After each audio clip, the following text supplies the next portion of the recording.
Welcome to Beastly Theories. I'm your host, Andy McGrath, and today we have a really special guest, Gene St. Jean. Gene St. Jean is a musician turned sculptor who began his career in a small upstate New York toy sculpting studio, doing mostly preschool toys and dolls. 5 years later, he joined McFarlane Toys, quickly assuming the mantle of sculpting supervisor. In 2004, he forged Gene St. Jean Studios, L.L.C., offering sculpting, painting, and prototyping. He's worked on such properties as Diamond Select Stargate and Battlestar Galactica toy lines, Batman 1966 figural busts, Marvel statues and action figures, Universal Monsters and Munsters action figures, and Sin City toys. He's also contributed to product lines for such properties as World of Warcraft for DC, Direct Blizzard and Thundercats, Texas Chainsaw Massacre, Nightmare on Elm Street for Mezco Toyz. Creatureplica is his first foray to an original toyland. Partnered up with Jeffrey Beyers, Nick Epley, and Craig Deere of Pana, Illinois. His Creatureplica action figure designs and his original creature busts and statues under Gene St. Jean Studios represent decades of interest in the pursuit of the world's most elusive creatures, capturing their folkloric images in 3 dimensions to create the world's most realistic cryptozoological sculptures. Now, welcome, Gene. How are you? Good, man. How are you doing? I'm good. I do apologize for tripping all over your intro there, but there's a lot of tongue twisters in that bio. So didn't realize you were going to read the whole thing. Well, I thought let's just give them everything, and give you some questions that are not related to that. Then, let's just get it out of the ballpark. But as a sort of a lispy, sort of slurry English guy, that was a real challenge, but an impressive challenge to say the least. Now, just to start off, a lot of people are probably familiar with the work that you do without knowing that it's you that does it. So just start us off from your beginning in the genre. What initially made you want to be an artist? Well, since I was a little kid, I always messed around with drawing and stuff. My father was a commercial artist, so he tried to direct me away from artwork as a way to make a living. But I didn't really. I started out in engineering, and I just didn't really like it at all. So I ended up, I got a degree in classical piano and minored in percussion and composition. And so I did a lot of band stuff. I wrote some background music for a couple small commercials and things like that. I taught piano lessons, played organ at church, pretty much did everything that your average musician does to try to have a couple of nickels rub it together in their pockets, And then I got into sculpting kind of as a hobby around 1989 when the Burton Batman film came out. I got back into comics and collecting toys a little bit, and I started doing a little bit of custom work just for fun on Superpowers figures. And then I had been working. In addition to all my music stuff, the thing that was really bringing in my living is I worked as a butcher. So I ended up splitting from that job, and I found a job as an apprentice at a sculpting studio, and they did mostly dolls and preschool stuff. And so I was kind of the mold maker / grunt in that studio for a few years, and then I started sculpting there. And after 5 years, I sent in a portfolio to McFarlane. They've been advertising in the back of the Spawn comic that they wanted graphic artists and sculptors and things. So sent in my portfolio, and they sent me a request to come down to the studio. So I did a kind of a tryout piece for them, a Medusa from the Spawn 13 wave. And then they made an offer for me to come down there full time. So I relocated from upstate New York to upstate New Jersey. And I stayed with those guys for, I was there almost 7 years, 6.5 years. Wow. Within the first couple of years, they kind of put me in charge of the sculpting department. It was all of a sudden, I started noticing that my name would appear in magazines as the sculpting supervisor. So I asked my boss, I was like, so, what's up with this? I said, I just learned that I'm the sculpting supervisor. Does this come with a commensurate raise? Yeah. And he's like, well, eventually.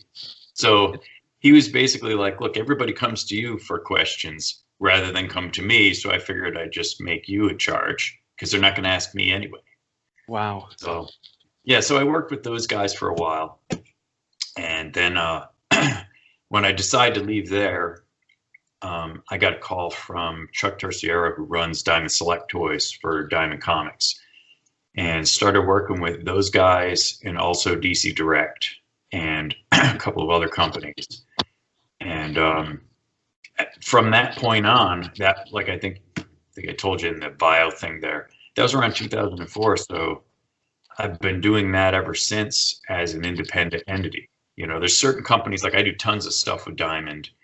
I've done a lot of work with DC and some stuff with Mezco and whatnot. But predominantly, I mostly work with Diamond because they have a ton of work for me. I do. I'm a consulting art director for them also. Wow.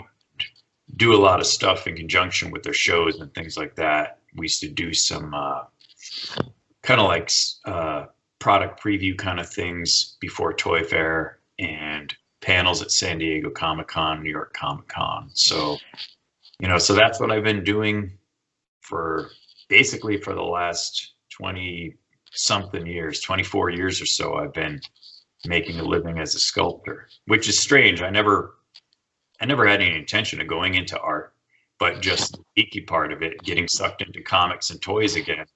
And then it was like, well, I already correct all this crap. So if I can make it, then I could make a living doing it. And then it's also feeding the beast. It's also going to pay for my comics, toy collection. Do you think that's something that, generally speaking, when you are successful at such a specialized profession, nearly everybody that you meet in that industry, although they've worked hard to get there, they've kind of fallen into the success? That's not to take away from any artistry or hard work that goes into it, but do you think there's an element of chance that comes along with it? Yeah, absolutely. I mean, my whole career in this stuff was a complete fluke. You know, literally the tip off was that Burton film. You know, I was still doing the music thing heavily, and I'd take the train down to the city to pick up tickets for like shows we were doing down in Brooklyn or Queens or wherever. And before I got on the train, I'd grab some comics across the street at the newspaper stand. And gradually I got more and more sucked into that. And once I got the day job actually doing sculpture, then I started spending more of my nights working on what I was learning at work during the day. And then for a while it became like 50-50 between the music thing and the artwork. And then gradually, as I started to be more successful at it, which it just kind of happened on its own. Turn this crazy ass noise down on my phone.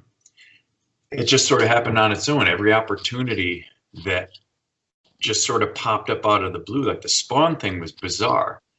I was working on some indie comics with a friend of mine, and he had just given me his whole Spawn comic collection because he was sick of them or whatever. So I was sitting in my girlfriend's living room going through them and reading Spawn comics, and just happened to come across the ad for them looking for sculptors. You know, and it just happened that one of the guys that did fabrication for the doll studio I worked for had done fabrication on the first Spawn line. So I had a guy that, you know, that had an in there, and that's kind of the way it's always been. Every opportunity has kind of presented itself at just the right time, happened for me without me doing anything other than, you know, doing the best I can at the work, you know, whereas, so it felt like a natural progression when I was doing the music thing.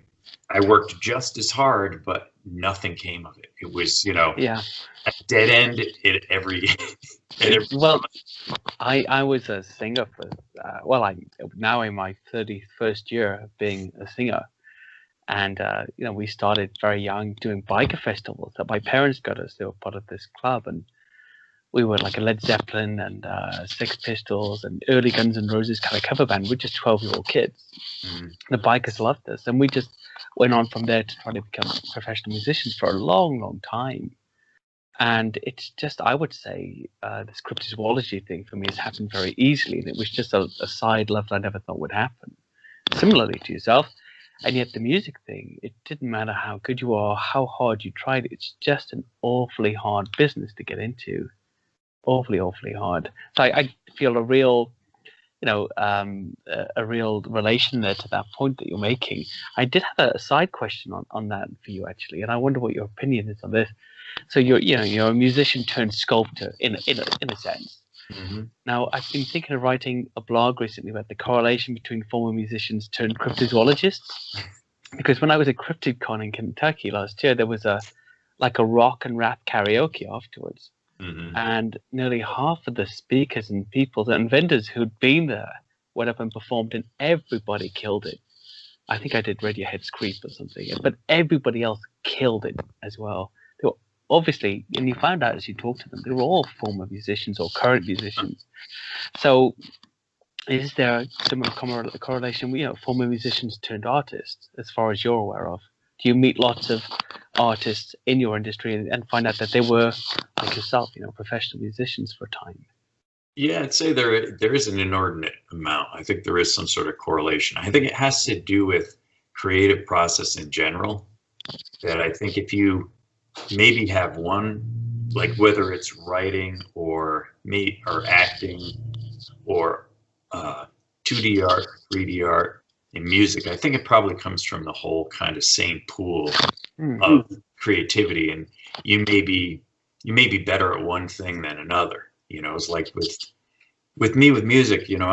I've worked so hard at it. I started playing when I was like 6 or 7, and I've always worked very hard at it, and never really felt like I quite got where I wanted to be. Well, I knew I hadn't gotten where I wanted to be personally, but the opportunities and things just didn't come. I maybe could have followed the career differently or whatever. I didn't really want to teach in a parochial school or something like that. Like most of my friends went into music teaching, I couldn't see myself doing that. Whereas from the first day I started doing the sculpture stuff, I had a little bit of a background in art, like because I inherited abilities. My father and all his brothers basically were able to draw or paint or whatever they wanted.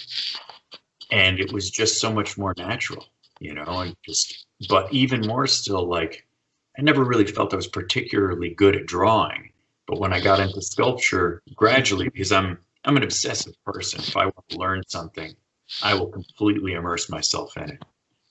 And it clicked with this stuff, and it wasn't like a quick transition, but once I got my sea legs, and while I was still going kind of 50-50 between music and sculpture, I noticed that even if I took a few months off from music and spent all my time in sculpture, or vice versa, one would sort of feed the other. I could go back to the piano and I wouldn't have lost too much dexterity, or I could go back to sculpture. It was almost like they would sort of continue to grow just in relation to the amount of time I was putting into that reading.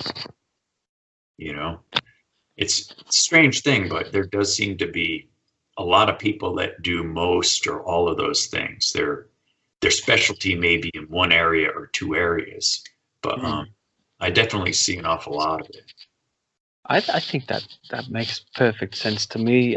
In fact, again, with the music shutdown, whenever I had a little shutdown with music, especially after I had children, I would go through months or maybe even a year sometimes of just writing children's books constantly. These stories just popping out, and I couldn't write any lyrics or I couldn't create any songs for that whole period of time, but non-stop children's books and ideas, and that seems to have proceeded now in favor of this monsters thing, which it kind of seems like a bit of a hobby gone wild at the moment, which I think it's a very strange thing, but I'm following it, and obviously you followed that yourself, and it's led you to a place where you're most comfortable now at the moment. Now, my initial introduction to your work was actually at the International Cryptozoology Museum. I saw your Mothman model there.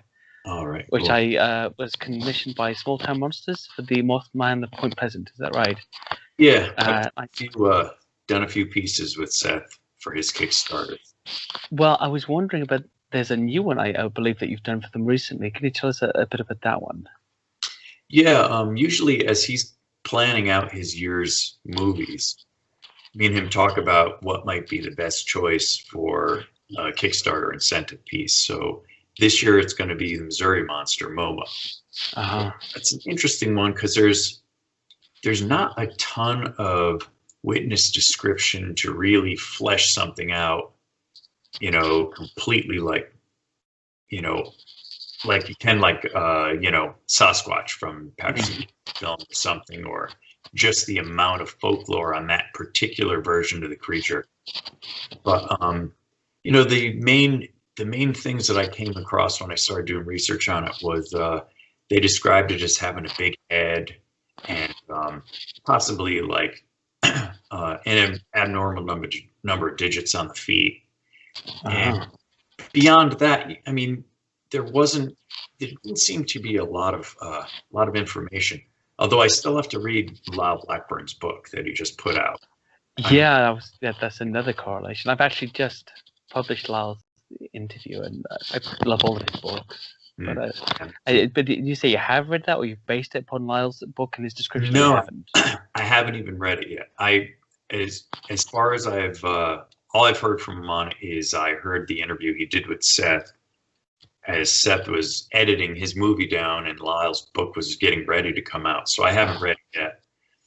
But the little bit that I read online, I started to get a pretty clear picture of what I wanted to do with it. So I tend to look at cryptozoology. To me, I want it to become zoology instead of cryptozoology. So that eventually, these creatures hopefully the ones that are more believable, like Sasquatch is a relatively reasonable hypothesis. Yeah. There's nothing there. The biggest problem with Sasquatch is distribution and location and scale. I mean, it's bigger than anything really that in that type of phenotype, you know, like gorillas, chimps don't get that big. You know, you have the Gigantopithecus theory, but they're still not really sure whether that was bipedal or quadrupedal, or even if the molar size, which suggests skull size, even relates to body size. It could be a creature with an inordinately large skull, so it may not be 9-10 feet tall. You know, so there's a lot about it that's kind of very loose speculation. But still there's enough in terms of witness folklore that you can build on. So with Momo, I kind of got an idea of, okay, so this creature has kind of a large head. What would be a medical anomaly that would lead to an inordinately large head? So there are things like hydrocephaly. Was it? Hydrocephaly, when they have like water on the brain or something, the head's disproportionately large. And I figured if you went that far, maybe if you had creatures in a smaller population, there would tend to be a certain amount of inbreeding, and you would get asymmetrical mutations, things like different number of fingers and stuff like you had in some of the different tribes in Africa and stuff like that. So that's like the bird feed people. That's exactly what I mean, that's a classic sign of inbreeding. Extra or fewer digits. Right. So recessive genes and mutations tend to keep producing, and they become more extreme as they reproduce more and more. So I decided, okay, in order to make this different than just a regular Sasquatch, I would give him fewer digits. So he's going to have 3 fingers on his hands and feet. He'll have also the opposable toe, more like a gorilla. So I'm combining some couple of things there. He sort of has more Yeti-ish type feet or gorilla type feet, and less digits on his hands, and also one arm and hand will be disproportionately larger than the other, and some fingers will be webbed together. His face is a little lopsided, and he has a lot of strange lumps on his head. The way hasn't grown out like a regular skull with the normal vaulting of a skull. So, and then they described that his hair was down in his face, it was shaggier than more of a close cropped looking Pacific Northwest Sasquatch. So he's going to have more mangy, longer fur, like on the forearms, and, you know, coming down his face, like in the initial sculpt that I showed. So basically I try to take, like even with the Creatureplica stuff, I base everything on witness testimony and folklore, and then I sort of blend it together with my own aesthetic to come to a conclusion. I mean, obviously, if you're doing a Sasquatch, you can't make it. Well, we did do a bunch of different heads, but you know, you've got like a more human appearance. You have some of them with a human nose, some of them with more of an ape-like nose. At some point, you got to choose something. Like, what's going to be, like for Creatureplica, what is our phenotype for Bigfoot going to be? So what I tried to do is distill down for our main Redford Sasquatch, sort of that Patterson Gimlin-esque Pacific Northwest Sasquatch. So it would have a human nose, but it'd be a little more squashed flat, facing flatter than an ape, but would still have ape-like features, would show more of the whites of the eyes rather than completely black like an ape. So it would have just enough of the human aspect, but still this kind of hulking body. You know, and you know, I mean, it's interesting when we first started doing Bigfoot conventions, we'd have people come up, say, you know, you'd get both ends of the spectrum. You say, oh, you know, that looks exactly like what I saw. And then other people would be like, that looks nothing like what I saw. I don't know where it's coming from, where that's coming I'm just from. laughing because this is a conversation I frequently encounter with Bigfoot sightings all over. There's a point in that, actually. I don't know if this impacts upon the type of work that you do, that my point about the Sasquatch types around the world, wherever they're reported, is let's look at them like they're bears. You know, you have a polar bear, a grizzly bear, black bear, sun bear, moon bear, panda. They're all just bears. We know they're bears to look at them, but they look very, very different. And maybe it's the same kind of deal, this type of animal. Yeah, it would only make sense that regional variation would be common, especially if the different types of environments are radically different. You're not going to have, like if you look at the Yeti, what that supposedly is, you have the Aran Valley where it's a more like temperate kind of jungle or whatever, and then they supposedly also go up into the snowfields, and that type of creature would have different dietary requirements. It would have to, because it'd have different, you know, array of food to pick from. Something that's living in the Pacific Northwest, it'd have to have a totally different diet. And just like in different parts of the world, diet and habits and culture, the type of homes that they have, like where you live, whether it's in a forest or in caves or in modern housing, are going to affect the way your skin, the texture of your skin, the color of your skin, depending on how you're able to absorb vitamin D. You know, the color of your skin is very important. I know that coming from this part of the world, growing up in Wales, that I have skin that's predisposed to massive vitamin D absorption. Exactly. As do you. But my wife is from the Middle East, so when we go there, you know, I have skin that I use factor 50 to 90 on as some kind of cover, because that's not developed that way, and I can't develop it overnight. You know, humans are a great example of this.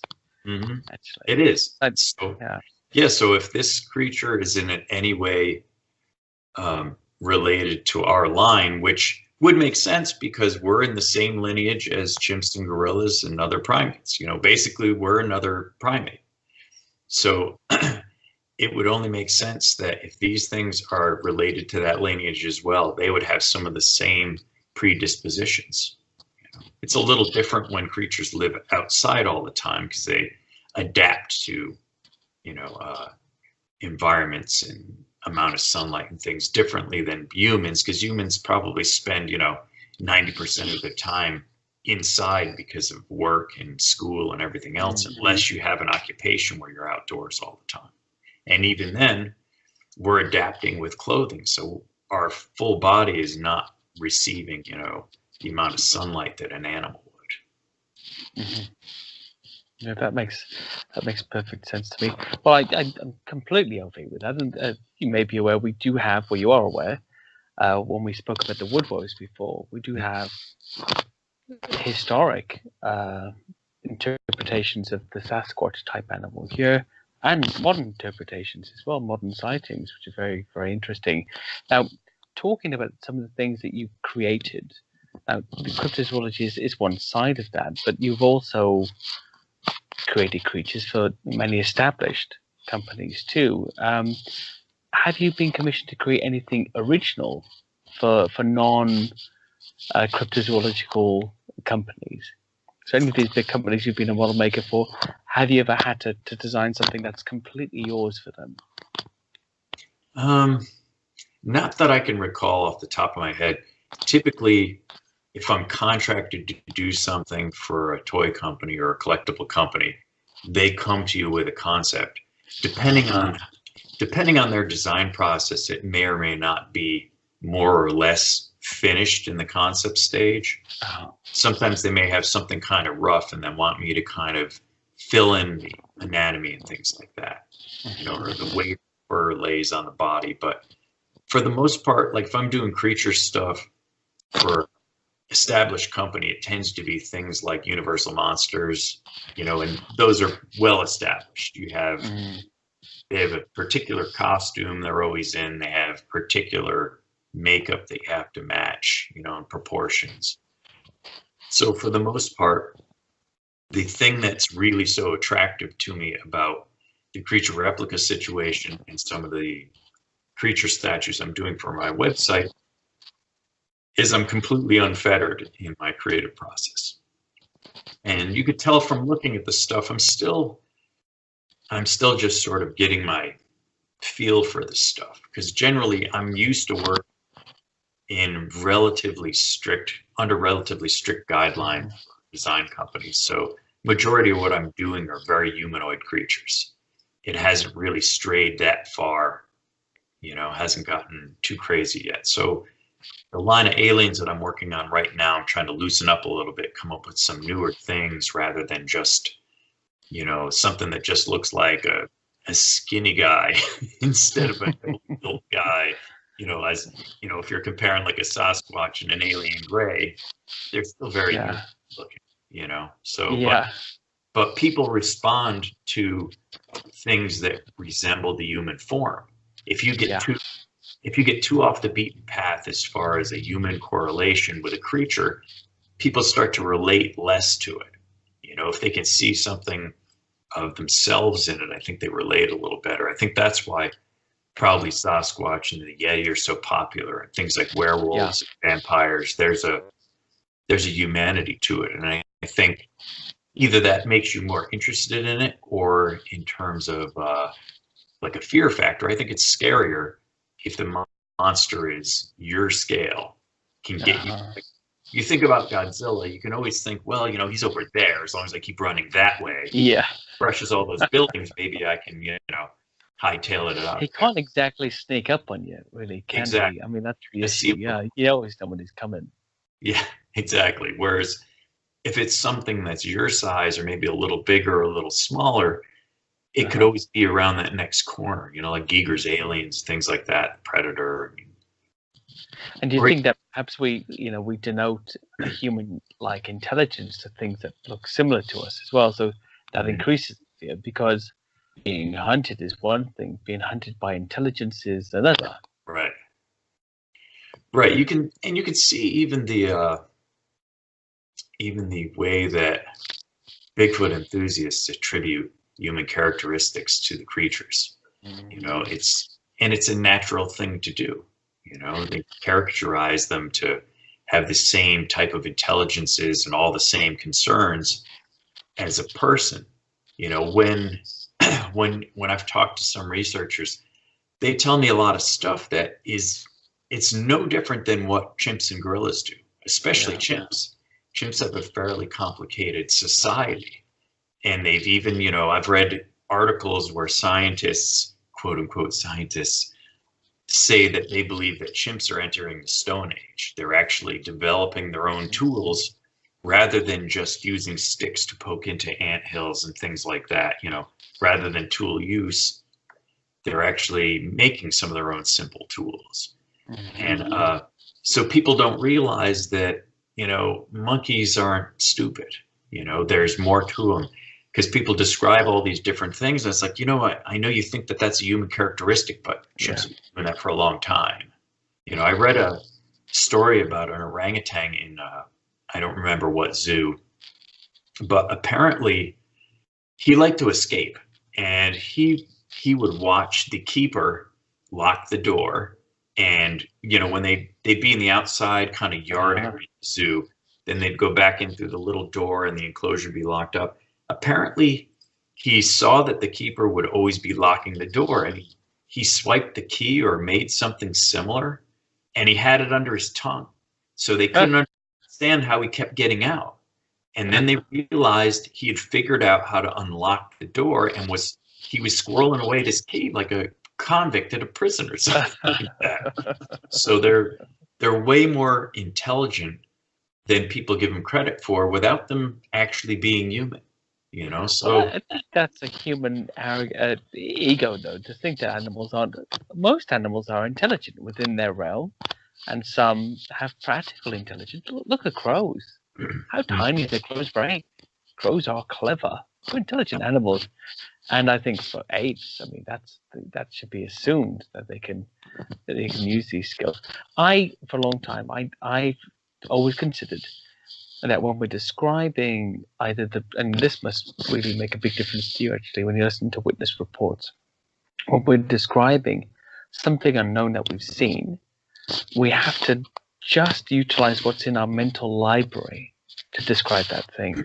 And I think it's the same with behavior. We can only describe what's in our mental library, which are human characteristics, human behaviors. So we relate it to what's most relatable to what we would do, what I would do in that situation. And therefore, you've got this human creature, and it leads to all kinds of other things like mind speak and the rest of it. It comes off of personal belief systems. You know, how do you muddle through that? Because a lot of the things that you've designed, like the Mothman, like Momo, must, as you've pointed out, must come from witness descriptions. How do you muddle through this this mixed up description that comes from somebody describing something they've never seen before? So we hear of when some of the Native Americans there in Mexico, when they saw Cortez's ships coming, they just saw mountains, right? Mm-hmm. Because they couldn't recognize that they were ships. Right. So how do you sort of get to the crux of what they're really saying in their descriptions? Well, I think what I try to do is after you've heard a number of stories, you can find commonalities between the stories, and then those become points that you try to set in your mind as things that are so common that that's probably a more accurate characteristic. Like with Sasquatch, it's pretty much all across the boards. People describe humanoid feet, and you know, you have the foot casts, hundreds of foot casts to go by. You know, and so generally speaking, if you have humanoid feet, then your other extremities relate. Like your hands and feet, there's a certain relation. So if you have 5 toes, you're going to have 5 fingers. So you can kind of intuit that. And the vast majority of descriptions say that they have human hands, just really big. There's a little bit of variation where they say that the thumb is slightly set back on the hand, which is slightly more ape-like, which sort of alludes to that they may not exactly have an opposable thumb. Like if you look at the way chimps and gorillas grab things, they can't grab them quite the same way a person does, but it's still pretty effective.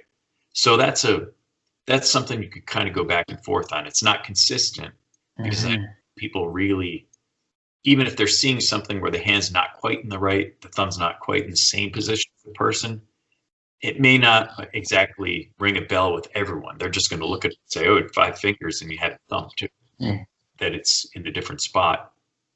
So those 2 elements become common.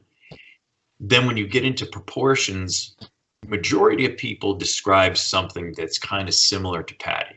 It's occasionally, especially when you're dealing with southern Sasquatches, just to stay with, you know, where there's a lot of data like a Sasquatch. In the southern ones, a lot of times people describe something more lanky and you know, slender, muscled. So you can kind of go a little different direction with a southern one, and they also allude to longer hair and stuff like that, you know, kind of creature, a monster. But so you kind of have to make a generalization, maybe the area you're going to pull the folklore from descriptions. So yeah, body type, where you have to make a choice. Am I going to go with a more southern one that's thinner, or a heavier one like a Pacific Northwest? And when you get into the face is all over the place. So that's the area where you could be almost anyways, because you get a lot less descriptions of things with an ape-like nose, or some. And most people, the first thing they say is the face looked too human, looked very human. Especially if it's a hunter. Almost every time, if they had a bead on this thing, the first thing they'll say is, I couldn't shoot it, it looked too much like a person. And even to the fact where it's like, I wasn't sure if it wasn't like some sort of person, you know, homeless person in the woods or something, you know, so it's that close. But the vast majority, it's sort of in between. They can tell it's not a person, definitely doesn't look like a person, but doesn't exactly feel like an ape. So in those cases, I end up trying to figure out, well, where do I split that difference? And generally, because I'm doing a lot of it, and I'm going to be doing more, I have to set in my mind, well, this is going to be the biological, you know, basis for my Sasquatch. You know, eventually I'm going to do like an almas and all these different things. So along the ways, I can't have them all look like the same thing. They can't all look like a chimp or a person, or like just split down the middle. So I got to find different aspects that in that creature in a whole new way. Just like when you look at the grand palette of primates in the world, look at animals that are like compared to baboons, compared to capuchin monkeys, and those monkeys that live in the snow in Japan. There's those weird little blue-faced monkeys that are mandrills. Yeah. But there's also the golden something or other monkey. I'm blanking on it now. But they have this strange little pushed up like Michael Jackson. Yeah, I know the one you mean. They have blue skin and golden. They're bizarre. They look like something that somebody made up for like a Jim Henson movie, but they're real animals. But again, the point being, you would always know you're looking at a monkey every time, regardless of the speciation, the difference. And that to me is very interesting. And I always thought on that point you're making about what people most often present as being human in that larger amount of Sasquatch type sightings is the separation of no muzzle, you know, nose and mouth being separate, this flat face instead of a muzzle. And that seems to be a common factor, even in places like Australia with the Yowie and here with the woodwoes, which tends to have more of an almas kind of look to it in most descriptions. It's interesting to me. That mental library thing was always a big push with me. You know, am I describing something correctly because I've never seen it before?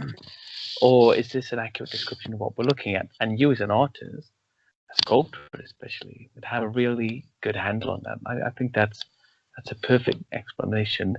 Now, talking about more personal sides to this type of work, I'm just wondering, obviously you said a lot of things clicked into place for your career here. You know, you kind of fell into the sculpting and then things kind of clicked into place.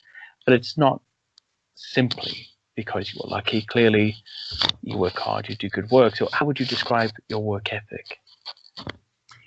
I'm pretty obsessive about it. I work probably 15, 16 hours a day at this stuff. Wow. And I pretty much always have. When I was first learning, and even now, I'm constantly studying anatomy and drapery and things like that. And since I got into all the cryptozoology stuff, I spend a lot of time studying animals as well, because I'm always kind of looking for that correlative, or whatever. I can't even say the word, but the correlation data that give me something that will give me enough vocabulary to create some of these hybrid creatures. You know, like if I'm working on a lizard man type thing, I need to have a certain amount of information about lizards and snakes, because again, there's not just one kind, you know. Same way with the Sasquatch thing and various types of cryptic primates, things like that, and anything else that I approach. And I'm doing a lot of winged creatures for one of our successive lines, so it's going to encompass, you know, Mothman, which obviously I've done already, but so an action figure variant of that, the Cornwall's Owlman, which will mean bird wings, and then a Jersey Devil, so he'll have bat wings.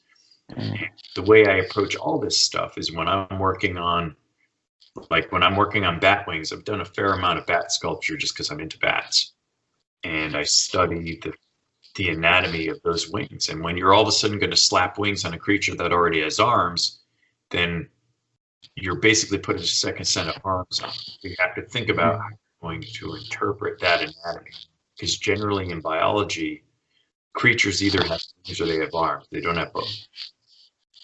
So you have to decide how you're going to make that make sense. I mean, obviously with monsters, they don't necessarily have to, but when you put anything onto a human body that doesn't grow there normally on a human, then there has to be a corresponding muscle structure and bone structure that's going to move those extraneous limbs. So I try to look at everything that way, and that gives me my jumping off point, so that these things don't just look like something you slap together like a Lego or something like that, you know. And would you say that for the fan or for the purchase of such material, if it doesn't make sense anatomically, if you can't justify it, they won't believe it, they won't buy it? I'd like to think that. I don't think they get that deep into it. Okay. That's more for me to make sense of it, and so this is part of your work ethic. You have to, you can't really rest, even if it's good enough for the people you know they'll like it. You can't rest until you like it. Right. It's got to make sense to me. And I want to approach even the fantastic creatures. I want to approach them as if they were, if I was able to go to the zoo and see them, what would they look like? You have to, it's a whole different thing if you get into things that are completely supernatural. Yeah. Talking about ghosts and demons and things, then I think you could get a little more phantasmagorical with them and loose, and it's forgivable. But I think if you're trying to establish cryptozoology as a branch of zoology, as really just unknown animals, not like creepy monsters that no one's ever seen and are totally fake, but if you want them to be considered biological animals, then you have to think about them in terms of how they could actually function. You know, everything that I do would be based on, you know, if he lives in this type of environment, what kind of feet would he have? And eats this type of food, what would his muscle mass be like? You know, would he have claws or would he have fingernails like a primate? You know, all those things, if they're more of a predator, they would tend to have claws. You know, but there are animals like people that were the ultimate predator, also assisted by technology. You kind of look into the biological backstory, basically, which is, that's great. I think that gives longevity to whatever you do because you've justified it biologically. It helps it to make sense for me, and it also gives me a design aesthetic. You know, rather than just kind of winging it. Because what ends up happening if you're making monsters, you start doing the same things over and over again if you don't have a jumping off point, if you don't have a logic to it. Because eventually every monster has pointed ears, they got bat wings, they got claws, and everything starts to look similar, you know? And if you really want to separate things, like our first line was all furry creatures, you know, to just dive into it and do whatever, they could have all ended up looking the same. Whereas really, you know, we had two different types of primates, so I had to figure out how to separate those two. I mean, it was a pretty easy separation because me and Jeff had talked about from the beginning that the Yeti should really be more of a pop culture representation rather than what we knew was a more realistic interpretation based on witness testimony. Yeah. Because there are really very few witness testimony by Sherpas and, you know, Englishmen over there that the thing ever had white fur. There are, but they tend to be more orangutanish, and vast majority aren't like the gigantic Zute creatures like we did, but they tend to be the Métis, which are more like the between 5 and 6 foot creatures that have reddish brown fur or black fur. So, but the pop culture interpretation was that these creatures would be like a snow hare or a white fox or a polar bear, and that their natural fur coloring would match their environment, you know, for either being a predator or to escape predators. And even the proportions of our Yeti are blown out, like gigantic hands and forearms, and, you know, the snarling mouth with the fangs and things like that. We wanted something really cool and monstrous. So that's the one creature. And the Horror Hound obviously is not a cryptid creature. That's just the mascot for Horror Hound magazine. So that's completely a comic book creature. With the Yeti, we specifically diverged from witness testimony to just do a cool Yeti, because realistically, as much support as we've gotten from the cryptozoology community for what we're doing, the vast amount of support we really need is from the action figure community. If we did something with red fur and called it a Yeti, they'd be like, what the hell, this looks nothing. Yeah. I was just going to say, nobody's going to thank you for a realistic, real-to-life, as described Yeti. This thing is too big for you to make it your own.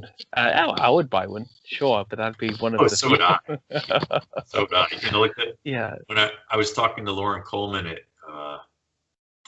one of the Ohio Bigfoot conference shows, and talked to him about the toys a little bit, and he's like, well, you know, Yetis don't have white fur. And I was like, yeah, I know.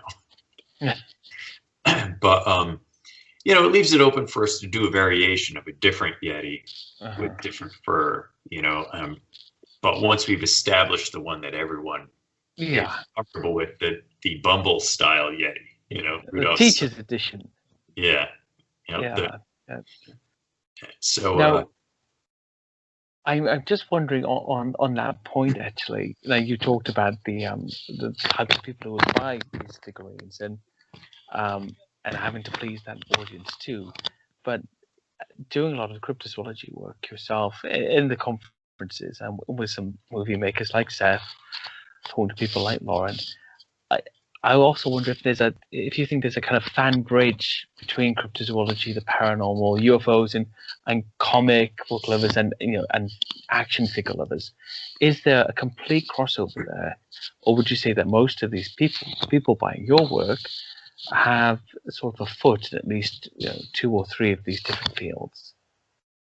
I think there's a fair amount of crossover where cryptozoology toys are kind of a niche within a niche. You know, like, we get a lot of cryptozoology people, but a lot of people into that don't necessarily collect toys or even get the point of it. But we have seemed to have brought on board a lot of people that were like, well, they didn't really get the whole toy thing, but they're like, oh, it'd be cool to have a little toy of an action figure of a Sasquatch if they're totally into, because I see people post their little Bigfoot museums, like in their basement and stuff, and they've always got one of our figures on the shelf, which is super cool. And on the side, you got the toy collector, and a lot of those guys tend to be more into, like, if they're into monsters, tends to be Universal Monsters or some of the signature type stuff like Leatherface and Jason. But then the predominant amount of their money goes into figures based on video games and superhero stuff. And there's the stuff in between, which is like Aliens and Predator. There's a lot of that.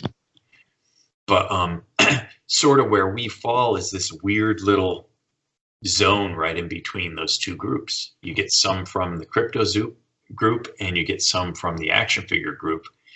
And as we go along, we're trying to convert the people on the crypto side into more of a toy collector. We're trying to do stuff on the toy side to convert action figure collectors into more of a cryptozoology collector, you know, because from their perspective, it's like, well, how can I customize this to work with He-Man? Or, you know, is this going to look cool in my collection with, you know, these other creatures, or, you know, in a diorama with a bunch of Marvel Legends, like superheroes fighting like Yeti or something like that.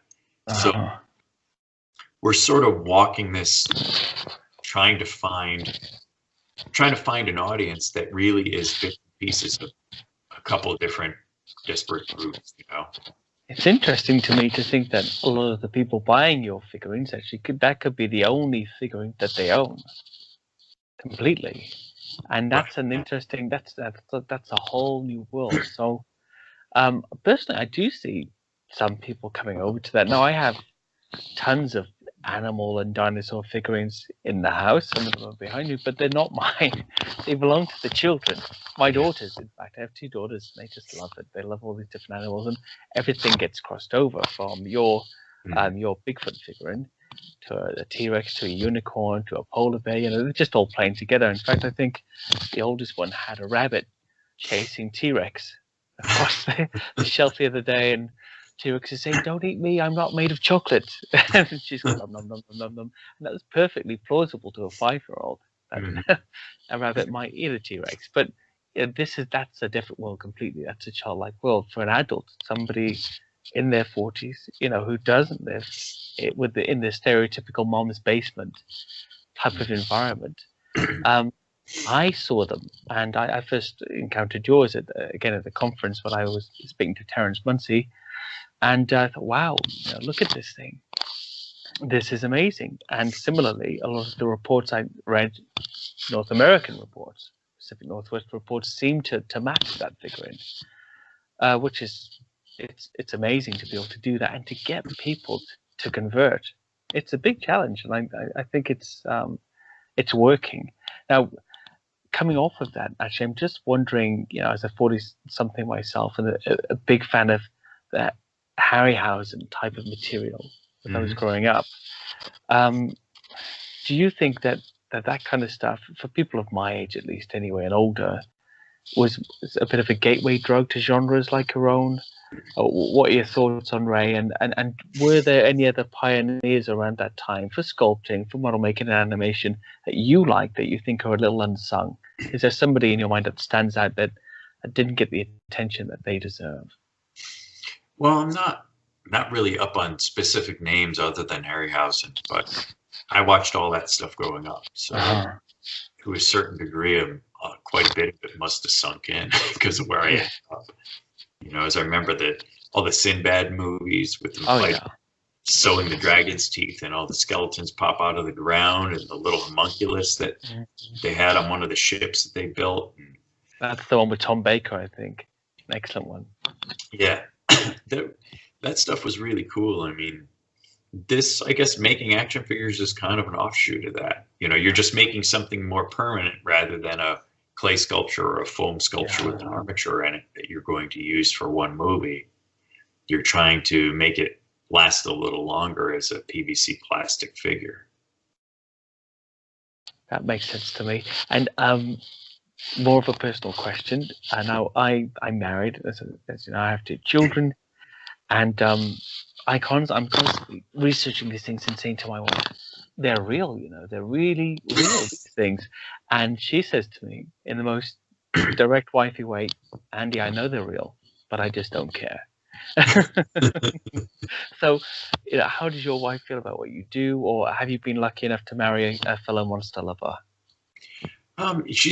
My wife's not into horror at all. Like, she can watch some sci-fi stuff. She'll sit through all the superhero stuff with me, but not into horror. And on the whole cryptozoology thing, like Bigfoot and everything, she thinks it's actually absolutely absurd. You know, she humors me about it, and I needle her about it constantly. About, well, you know, someday we'll be going to the Bronx Zoo to see an exhibit with a group of these guys, and he's like, "Yeah, you keep telling yourself that." Yeah. So, well, listen, you know, if you've ever been to a museum and seen a giant squid in formaldehyde, you've seen the Kraken. And 100 years ago, that was an impossibility. So I I think you're completely right there. Now, just before we go, I've really enjoyed picking your brains and all this stuff. Just tell us about a few other projects you got in the works, and do you have any news on your Woodrose model? Is that due for release at some point in the future? I'm sure a lot of the British listeners and Bigfoot fans over here would love to see that. Yeah, that's definitely still in the works. Basically, the way I've had to set things up with our factory work is we get a better price factory wise if we bring them a bunch of stuff at the same time. And some characters, like I have a whole line of Bigfoot variations, which the Woodrose is part of that variation line. So if I can take those all to the factory at the same time, we get a better break on that price than if we just take one figure at a time. And you're talking hundreds of thousands of dollars for a line of figures. So basically, as I've gotten into, and I recently started, like not that recently, but I started working on the alien line as well. So I'm essentially working on about 3.5 lines of figures all at the same time. Okay. See which mold we can repurpose and mapping everything out. So I have about 6 Bigfoot variations that'll be in a line that it's going to be kind of an in-between line. So our next line will be our aliens, where there's a number of alien gray variations with different types of heads, different types of outer space gear, and then some Anunnaki. I'm working on a Nephilim that'll be a larger figure. Oh, wow. And then the Bigfoot wave will be kind of in between that alien line and the next line, which is predominantly winged creatures. Like I mentioned, the Jersey Devil, the Mothman, the Cornwall's Owlman. What else was in there? And each of these will have variations too, different heads, different wing types, body accessories. And we're also doing a Krampus in that line. Oh, wow. So Christmas. Yeah, so for Christmas. It's all over the place. There's a lot of stuff, and I guess that's what the people who follow our work get frustrated because they don't understand why it's not coming out right away. The problem with it is that the front end development takes a long time.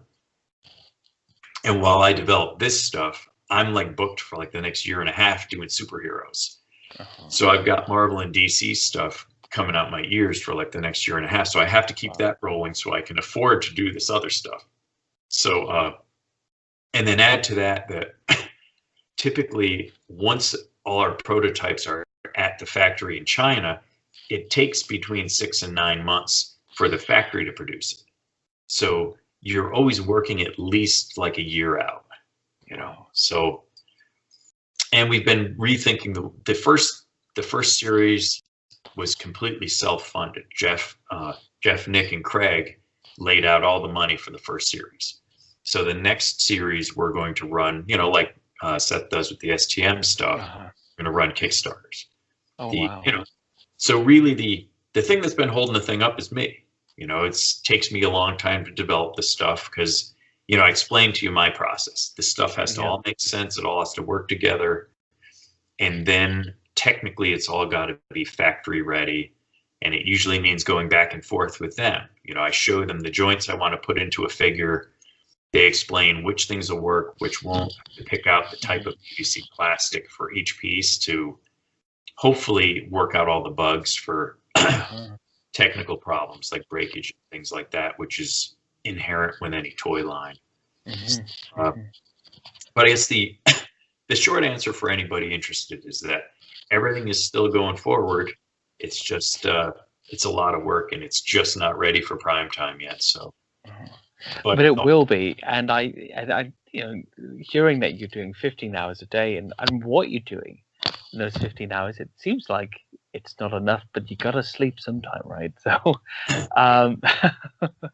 I wish you every single piece of luck with it, and I'm really looking forward to seeing them when they come out. I definitely will be displaying a Woodrose on my shelf, and I suggest everybody else does, as many other figures that you have. Just before we go, where can people find you, Gene, if they want to buy your products? And I know you've got the new self-assemble and painting kits for some of your creatures at the moment as well. So where can we go and where can we buy them? Well, our creature replica figures are on creaturereplica.com.